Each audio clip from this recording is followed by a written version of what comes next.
Le Seigneur soit avec vous. Lecture de l'Évangile de Jésus-Christ selon saint Luc. De grandes foules faisaient route avec Jésus. Il se retourna et leur dit : « Si quelqu'un vient à moi sans me préférer à son père, sa mère, sa femme, ses enfants, ses frères et ses sœurs, et même sa propre vie, il ne peut pas être mon disciple. Celui qui ne porte pas sa croix pour marcher derrière moi ne peut pas être mon disciple. Quel est celui d'entre vous qui veut bâtir une tour et qui ne commence pas par s'asseoir pour calculer la dépense et voir s'il a de quoi aller jusqu'au bout? Car s'il pose les fondations et ne peut achever, tous ceux qui le verront se moqueront de lui. Voilà un homme qui commence à bâtir et qui ne peut pas achever. Et quel est le roi qui part en guerre contre un autre roi et qui ne commence pas par s'asseoir pour voir s'il peut avec 10 000 hommes affronter l'autre qui vient l'attaquer avec 20 000? S'il ne le peut pas, il envoie, pendant que l'autre est encore loin, une délégation pour demander la paix. De même, celui d'entre vous qui ne renonce pas à tous ses biens ne peut pas être mon disciple. Acclamons la parole de Dieu. Louange à toi, Seigneur Jésus.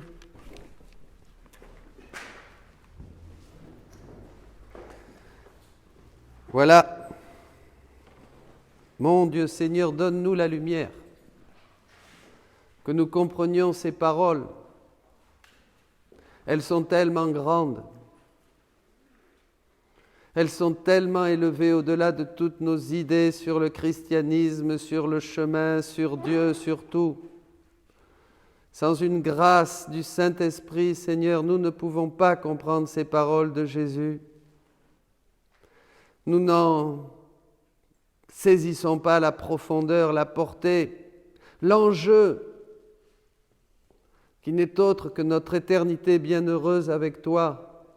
Aide-nous, Seigneur, maintenant, en ton nom, Jésus, libère nos esprits de tout ce que nous avons ramassé, accumulé d'erreurs, d'ignorance, sur le mystère de ta croix qui nous conduit au ciel, du renoncement nécessaire. Aide-nous, Seigneur, nous t'en supplions, à comprendre ce que tu as dit là. Si quelqu'un vient à moi sans me préférer à son père, sa mère, sa femme, ses enfants, ses frères, ses sœurs et sa propre vie, il ne peut pas être mon disciple.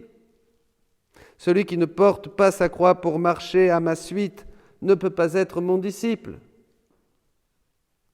Aide-nous, Seigneur. Prends pitié de nous. Amen.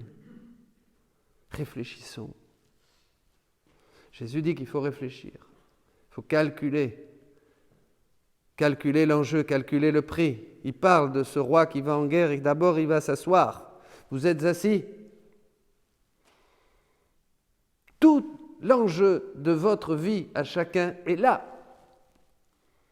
Tout l'enjeu de notre éternité est là, dans cette parole du Christ. Nous n'avons que quelques années de vie, dit le psaume.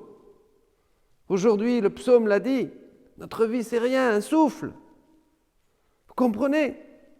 Nous sommes en train de jouer avec notre éternité. Si nous ne comprenons pas les paroles de Jésus, c'est foutu.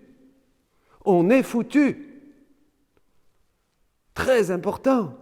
Ah bien sûr, il y a la miséricorde, mais encore faut-il se repentir. Et sérieusement, pleurer et dire au Seigneur, Seigneur, je me suis moqué de toi, je me suis moqué de ta croix, je n'ai pas été un bon chrétien, j'ai rien fait, j'ai passé mon temps à ne penser qu'à moi, qu'à mes choses, qu'à mes affaires. Je me suis moqué complètement, Seigneur, je me repens de tout mon cœur. Alors là, évidemment, le Seigneur aura miséricorde s'il y a un vrai repentir. Ben oui, ne peut pas vivre comme ça, tranquille, comme font les gens aujourd'hui, sans penser que le Christ est mort sur la croix pour sauver les pécheurs. Et il le dit, si on ne renonce pas à tout, donc il faut calculer, qu'est-ce que veut dire le Seigneur ?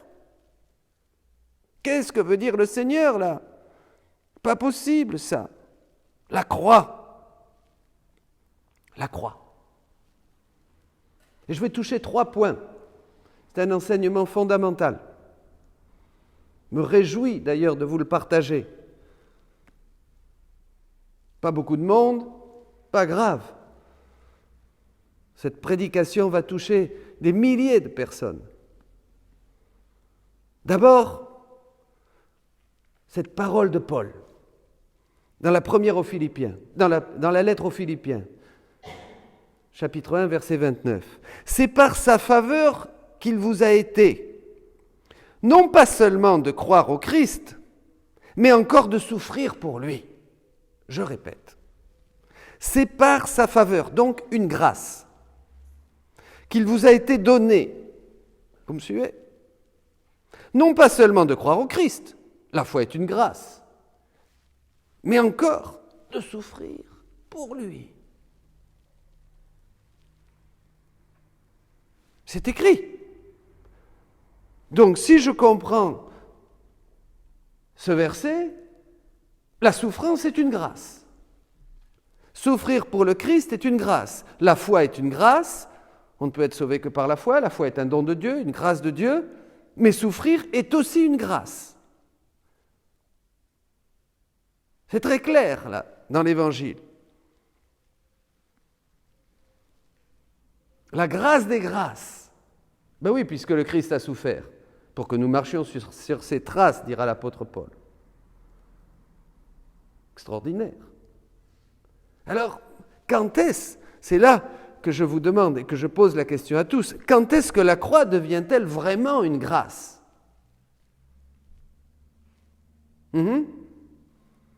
Parce que ce n'est pas le cas pour tout le monde.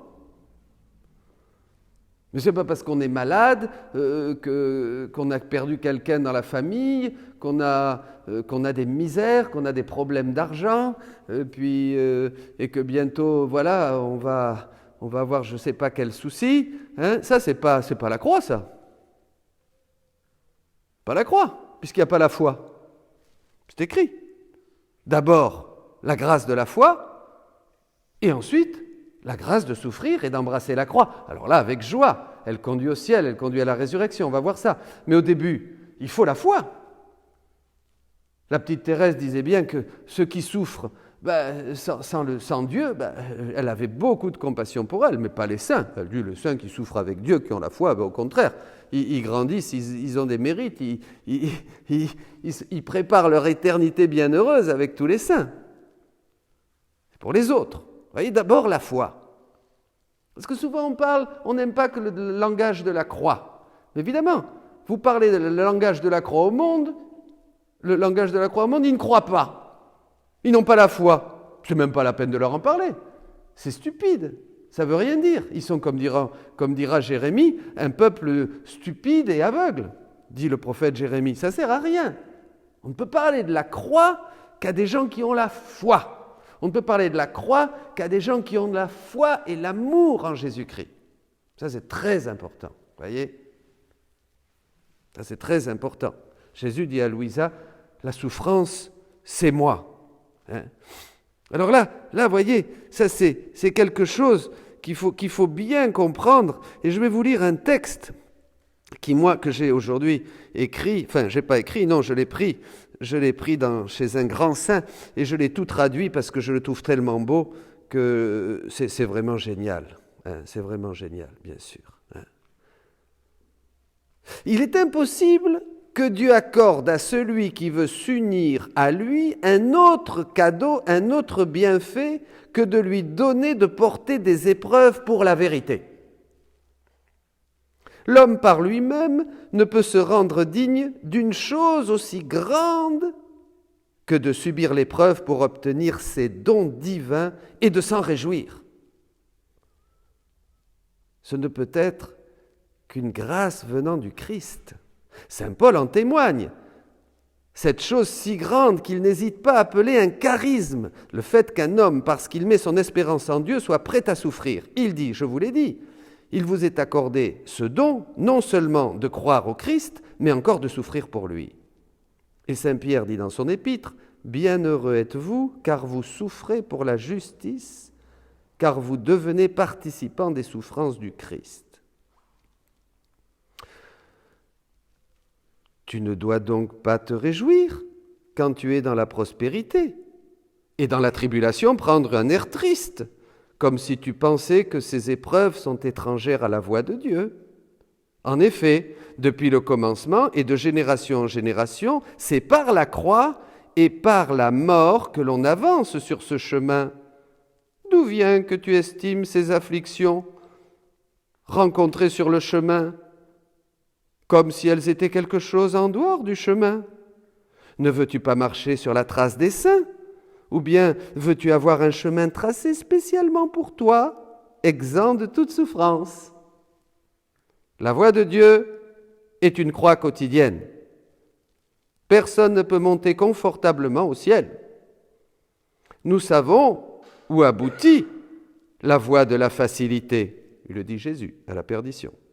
Lorsque quelqu'un se donne à Dieu de tout son cœur, Dieu ne le laisse jamais sans cesse, le laisse jamais sans affliction, sans souci. C'est à cela qu'on reconnaît que Dieu prend soin d'un homme. Il lui envoie sans cesse des afflictions. Ce n'est pas l'Esprit de Dieu qui demeure en ceux qui vivent dans le repos, mais l'esprit du diable. Comme l'a dit un des amis de Dieu, j'affirme, chaque jour, je meurs. C'est en cela que les fils de Dieu se distinguent des autres. Ils vivent dans les afflictions, tandis que le monde se réjouit dans les délices et le repos. Il n'a pas plu à Dieu que ceux qui l'aiment se reposent tant qu'ils sont dans leur corps. Bien plutôt, il a voulu, tant qu'ils sont dans ce monde, qu'ils soient dans la tribulation, dans l'accablement, dans les souffrances, dans la pauvreté, dans le dénuement, dans l'isolement, dans le besoin, dans la maladie, qu'ils soient méprisés, frappés, qu'ils aient le cœur brisé, le corps épuisé, qu'ils renoncent à leurs parents, qu'ils aient de pénibles soucis, qu'ils soient étrangers par leur aspect à toute la création. Ils pleurent et le monde rit. Ils sont dans le deuil et le monde est gai. Ils jeûnent et le monde vit dans les délices. Le jour, ils s'épuisent et la nuit, ils vont au combat contre leurs passions. D'autres sont persécutés par les hommes. D'autres sont encore soumis au péril des tentations que suscitent les démons et d'autres choses semblables. Certains ont été persécutés, d'autres tués, d'autres allaient vêtus de peau de bête. En eux s'est accomplie la parole du Seigneur qui dit « Vous serez dans la tribulation dans le monde, mais vous vous réjouirez en moi. » Le Seigneur sait qu'il n'est pas possible de demeurer dans son amour quand le corps est dans le repos. C'est pourquoi il nous a détournés du repos et du plaisir qu'il procure. Saint Isaac, le Syrien. Quel texte! Donc, la croix est bien un cadeau. Mais alors, quand est-ce qu'elle est un cadeau? Quand j'aime Jésus.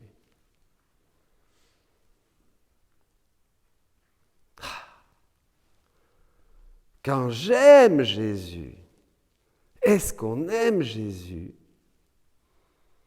Est-ce qu'on aime vraiment Jésus?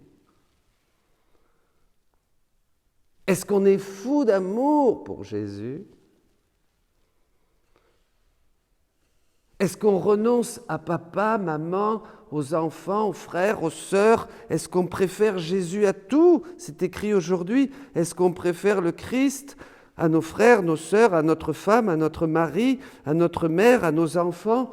Est-ce que Jésus est vraiment notre folie, notre délire, notre amour? Est-ce qu'on brûle pour Jésus? Ça, c'est l'amour, l'important. Pas de croix. Oubliez la croix, commencez par aimer. Demandons ce feu. Aimer, c'est posséder la vie même de Dieu. Aimer, c'est posséder l'amour de Dieu. Aimer, c'est posséder le feu du Saint-Esprit. Donc, voyez le problème, puisqu'on s'est assis, on calcule, comme dit Jésus. Le problème, c'est l'amour. D'abord la foi, sinon on ne parle pas de croix. Ensuite, l'amour. La foi, l'amour. Après, la croix. Mais s'il n'y a pas l'amour et la foi en amont, oublie la croix. On va vivre comme des païens. On va vivre dans l'abondance. On aura comme Dieu notre ventre, nos plaisirs, dit l'apôtre. Le vieil homme ne sera pas crucifié, on va donner licence à tout ce qui nous fait plaisir, tout ce qui nous arrange. On va chercher notre prospérité en toutes choses, notre bien-être en toutes choses, notre commodité en toutes choses, avec les amis, dans le monde, que tout aille bien. Et au moment de passer de ce monde au Père, eh bien on dira, comme dit la Bible dans le livre des Proverbes, « Mon Dieu, dit, le fou dit, au moment de mourir, je me suis trompé. » Eh oui, on n'a pas suivi Jésus. Nous avons été, comme dit l'apôtre Paul, ennemis de la croix. Ah, c'est grave, c'est très grave quand même. Vous ne trouvez pas, vous? C'est très très grave. Moi, ça m'a choqué. Moi, j'ai peur, j'ai crainte et tremblement, comme dit l'apôtre. Faites votre salut avec crainte et tremblement. Moi, j'ai vraiment peur, je veux me sauver. Je veux le salut, je veux aller au ciel, je veux embrasser la croix. Je veux me convertir, je ne veux pas attendre le moment de la mort pour me repentir. Vous voyez? Ça, c'est très important, mes amis. Aujourd'hui, on ne peut pas prêcher au monde ça. Quand je suis arrivé dans un couvent de sœurs contemplatives, des carmélites, au bout d'une semaine, il y a une sœur qui est venue me voir et qui m'a dit « Père, c'est formidable, vous prêchez la croix. » Mais mes amis, la croix, ce n'est que du bonheur. Quand on a la foi et qu'on aime Jésus, ah ben quand on n'a pas la foi et qu'on n'aime pas Jésus, ou qu'on a un amour tiédasse, ah ben là, évidemment, oubliez la croix. La croix, c'est le cadeau de Dieu. La croix, c'est le cadeau de Jésus, qui veut que ses amis lui ressemblent. La croix, c'est le plus beau cadeau que Jésus fait à ses disciples, c'est-à-dire ceux qui le suivent et se mettent à son enseignement pour faire d'eux des saints. La croix, c'est le cadeau que Jésus fait aux disciples pour faire d'eux des saints jour après jour. Vous êtes disciples parce que vous écoutez la parole de Dieu. Là, maintenant, vous êtes ici, vous m'écoutez, vous êtes disciples. Le disciple, il écoute. Il n'est pas encore formé. Comme dit Jésus, il n'a pas encore pris la forme du maître. Il n'est pas comme le maître. Mais vous m'écoutez, vous êtes assis, vous êtes disciples. Bon, c'est bien. Recevez cette parole aujourd'hui. Prenez-la dans votre cœur, écoute-la, prie-la, demande la grâce, qu'elle te remue, qu'elle te bouge. Et dis, Seigneur, bon, mais c'est bien, je suis à ta suite, je suis disciple, je t'écoute, je m'assois, j'écoute tes paroles comme Marie-Madeleine à tes pieds. C'est merveilleux, je suis en admiration de tout ce qui sort de ta bouche. Mais maintenant, je te demande quelque chose. Donne-moi la force de supporter, d'aimer, d'embrasser la croix et fais de moi un saint.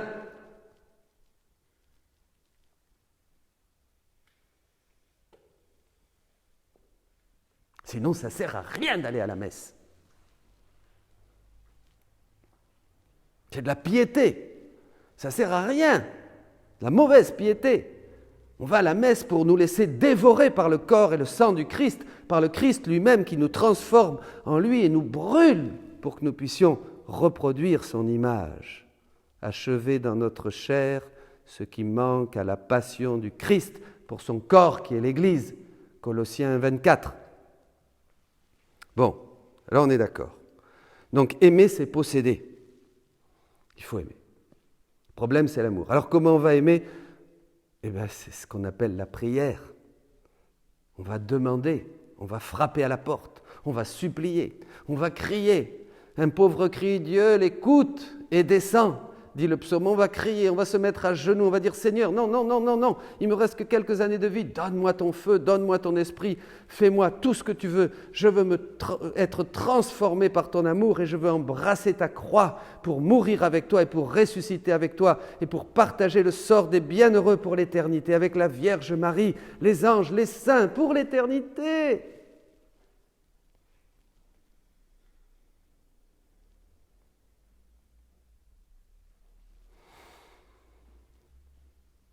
À la fin de l'Évangile, Jésus dit quelque chose de très important. Si on n'a pas renoncé à tout, on ne peut pas. On ne peut pas. On ne peut pas.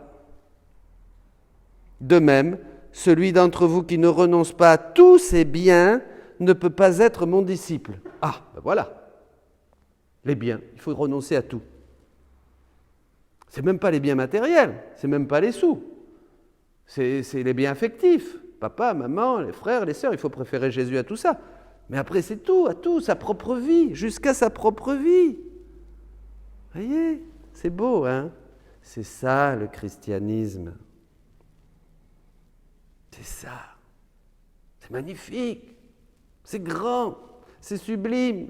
Ça dépasse tout ce qu'on peut penser. C'est extraordinaire. Voyez? Et nous, vous, ici, une vingtaine, vous êtes témoins de cet extraordinaire. Vous êtes devant l'autel, ici, l'autel où le Christ va s'immoler et où tu vas t'immoler. Et moi aussi, nous allons nous offrir sur l'autel pour nous laisser consumer par le feu de l'Esprit. C'est ça, ce que nous faisons à chaque messe. C'est pas aller recevoir. J'avais une dame un jour, elle disait à son petit, « Allez, cours ma chérie, cours. Allez, avance, tu vas recevoir le petit Jésus. » Que? Tu vas recevoir le petit Jésus. Non. Nous allons nous immoler sur l'autel avec le Christ et le prêtre. C'est formidable. Nous renonçons à tout. Pourquoi? Pour gagner le tout. Nous voulons tout. Bientôt, nous aurons le tout qui va se proposer à nous. Ici, toi, tu es plein de toi-même. Et il va dire, mais comment je fais avec toi? Tu arrives là, il dit, écoute, tu es plein de toi. Je n'ai même pas une petite place. Il n'y a que toi. Tu ne penses qu'à toi, tu ne vis que pour toi. Tu respires pour toi, tu n'achètes que pour toi, tu ne vends que pour toi, tu fais tout pour toi, toi, il n'y a que toi. Et Jésus, quand tu vas passer de l'autre côté, il va dire, et où je vais, moi? Hein? Il n'y a pas de place pour moi. Il n'y a pas de place. Eh bien non, Jésus, il n'y a pas de place dans ton cœur, il n'y a pas de place dans ta vie pour moi. Il n'y en a jamais eu. Mais pourtant, je croyais. Eh bien non. Vous voyez? Le tout. Vous voyez, ça, c'est pas des histoires, là. Le tout ne peut se donner que dans le vide. On le fait en sciences naturelles. Pour que quelque chose puisse être rempli, il faut que l'autre chose soit vide. Tant que cette chose n'est pas vide, on ne peut rien mettre dedans. Vous êtes d'accord avec moi? Bon, mais la vie n'est faite que pour nous vider. Jésus répète à tous les saints, je pense à Saint Jean de la Croix, todo nada, tout est rien, et puis à tant d'autres, il faut se vider de tout nous-mêmes pour pouvoir être vraiment possédé par le tout, c'est-à-dire par Dieu, que Dieu possède mon cœur. C'est-à-dire que j'aime Dieu plus que toute chose. Voilà, c'est ça. Alors, et cette phrase de Saint Paul pour terminer, c'est formidable. Terminons bien, 3 points. Bon, renoncer à tout. Pourquoi? Pour posséder le tout. Pour posséder Jésus déjà ici-bas par la foi, comme je le posséderai dans l'éternité, dans la vision, dans la gloire. Pour être vraiment ici déjà possesseur de sa divine volonté, c'est-à-dire de son agir, de son existence, de son mouvement, de sa vie même, que tout ça soit en moi source de mon agir, de mon regard, de mes pas, de mes pieds, de tout ce que je peux faire, de tout ce que je peux dire, que je sois déjà pleinement participant de la nature divine, dirait l'apôtre Pierre. Voilà, comme ça, pas de surprise, on passe bien, vous voyez? Quand tu arrives à la frontière, poup, tu passes, voilà, c'est gagné. Tu as gagné la vie. Hein? J'ai gagné la vie. J'ai gagné la vie, dira l'apôtre. Bon. Parce qu'il dit aussi, dans la première aux Corinthiens, chapitre 15, verset 19, « Si c'est pour cette vie seulement que nous avons mis notre espoir dans le Christ, nous sommes les plus malheureux des hommes. » Je répète, si c'est pour cette vie seulement que nous espérons en Jésus-Christ, eh bien nous sommes vraiment des malheureux, nous sommes vraiment des paumés. Nous n'avons rien compris au christianisme, rien compris à l'Évangile, nous sommes des ignorants, nous n'avons rien compris. Nous avons mis notre foi en Jésus seulement, notre espoir en Jésus seulement pour avoir des petites choses durant la terre, pour qu'il nous rafistole, pour qu'il nous arrange, pour qu'il nous console un petit peu, pour qu'il nous guérisse un petit peu par-ci, un petit peu par-là, qu'il arrondisse la fin de mois même. Hein? Oh, bah oui, hein, bon, faut pas y aller. On fait des neuvaines pour ça, hein? Etc., etc. On n'a donc rien compris. C'est affreux, c'est écrit, c'est pas moi qui invente. C'est la parole de Dieu. Si pour cette vie seulement nous avons mis notre espoir dans le Christ, nous sommes les plus malheureux des hommes. Ah Seigneur. Alors le Seigneur, comme il est bon, il nous donne la croix. On avance et puis les épreuves nous rapprochent de Dieu. Rien ne peut nous rapprocher plus de Dieu qu'une épreuve bien vécue. Quand une épreuve est bien vécue, on pleure, on se met à genoux, c'est dur. On a même le diable qui nous tente de rejeter la foi et de mettre tout à l'eau, le bébé et l'eau du bain. Mais en fait, par un mystère de la grâce de Dieu, on est soutenu et enfin on dit « Mais oui, quelle épreuve salutaire, ça m'a fait du bien ». L'autre jour, les frères et sœurs témoignaient, une a perdu son boulot parce qu'elle a donné témoignage de sa foi, l'autre a failli le perdre aussi parce qu'elle a donné témoignage de sa foi dans un centre d'aide aux personnes âgées. Aussi pareil, elle a fait une petite croix comme ça sur le front, on a failli la virer. L'autre, on l'a virée. Ah oui, ça rigole pas aujourd'hui, attention. C'est les martyrs des temps modernes, ça. Vous voyez ? Voilà. Et une autre à travers une épreuve, et voilà, finalement, le plus beau cadeau que Dieu peut te faire, c'est la croix. Mais demande la foi et supplie que l'amour de Dieu brûle dans ton cœur. Alors là, il n'y a plus de souci. Eh bien, mes amis, demandons cette grâce au Seigneur. Nous n'avons, comme dit encore la Bible, que cette vie. Que cette vie. Après, nous nous repentirons beaucoup de ne pas avoir embrassé la croix de notre Seigneur Jésus-Christ. Amen. Jésus, tu es l'amour qui a dérobé ma vie. Je reste seule et je gémis, je ne veux que toi. Jésus, tu es l'amour, je suis pauvre et je crie. Comment ne pas mourir sans toi? J'espère ton paradis. Transforme-moi, Seigneur, transforme-moi en toi. Je ne peux vivre sans ta présence. Je veux seulement être à toi. Transforme-moi, Seigneur, transforme-moi en toi. Je ne peux vivre sans ta présence. Je veux seulement être à toi. Jésus, tu es l'amour et ta vie